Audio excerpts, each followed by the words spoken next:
As Earth Day marks 50 years today, the website Vox is looking at what we've learned about the environment, not in the last half century, but just in the last year alone. For instance, the devastating Australian bushfires earlier this year offered a glimpse into our future if more is not done to combat climate change. It's not all bad news, though. Humans have been discovering more and more new species.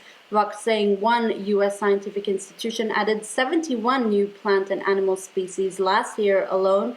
And it appears that humans are finally starting to understand the superpowers of rainforests. One guest writer for the British daily The Guardian, meanwhile, says that this could be the year we finally stop taking the environment for granted. The writer says that the pandemic has offered new opportunities for a more fruitful future, but only if humans stop being an enemy of nature. The Times of London, meanwhile, is full of anticipation as Britain begins its first human COVID-19 vaccine trials tomorrow.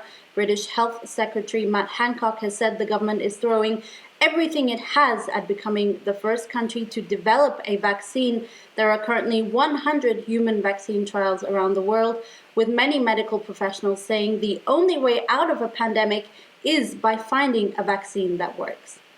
And finally, Australian soap opera Neighbours will become the first show to resume filming next week, but it'll be a very different set.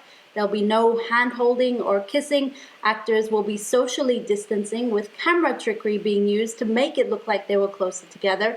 Crew members will also stand in for extras in the background and a nurse on set to check temperatures at all times. The entertainment website Deadline says if successful, it could set a roadmap for eventually reopening Hollywood.